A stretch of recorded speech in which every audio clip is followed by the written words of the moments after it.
Hi everybody, recently I did a video with Puja, or actually not a video, a podcast, and we were talking about leaders of today, and then of course the attributes of being a leader, good and excellent leadership.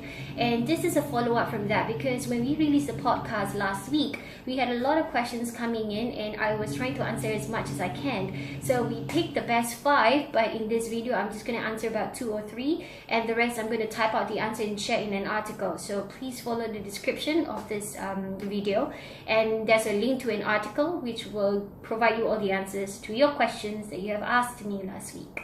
Anyway, following up, let's read a couple of questions and see how I can answer it. I'm going to answer it short and sweet so as not to waste anybody's time, but the details of the answers will be written in the article itself. Question number 1. What attributes, according to you, are not trainable in a leader? Now, that's a very good question. If you want to be a leader, you must not only have the desire to want to gain power, but also the intention and interest to manage people, to be interested in people, to care for people as much as you want to drive them to the personal goals as well as business goals. So if you want to be a leader, the attributes that's important to have is a positive mindset. People are looking up to you, basically, to follow your lead in direction. There will be times when your decisions are not correct. There will be times that your plans may not work out. You may actually lose money. But at the end of it, as a leader, you're not supposed to break. You're not supposed to be demotivated, because the whole team is following your direction of lead. So it's very important that if you want to become a leader, one of the most important attributes to have is a very strong positive thinking, a very strong mentality to control situations from your mind. The war is always worse in your head. So which is why that if you have a good grasp of control of how your mental growth and thinking should work, a leader will be able to basically lead more people. So it's very important that a positive leadership is very, very important, and it's not easy. Most people are bogged down by problems, personal problems, struggles on a day-to-day life that is very hard to keep up with the constancy of thinking positive.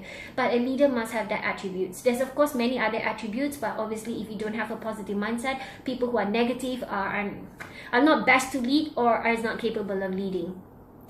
Next, why do you think leaders have not been able to create leaders? That's a very good question. Sometimes people are so good in their job in terms of leadership. They're enjoying all the perks and benefits of how much other people respect them, admire them.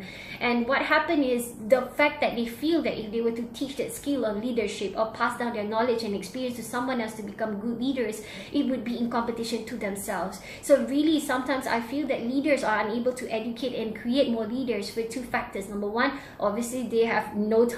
They are actually bogged down with a lot of things and work responsibilities. And secondly, they have a small fear that their leadership could be duplicated and other people would potentially do it better than they do. So as a leader, this is not how you should think. Basically, if you are committed to leading people and you are also committing to create more leaders, there's only one of you and there's many people to lead. So the more you clone yourself or duplicate people to be as good as you are or even better than you are, you want that to happen so that the community at large as a whole is enjoying leadership for many different leaders, but all for the same good reason, for their personal self-development and the community progression at large.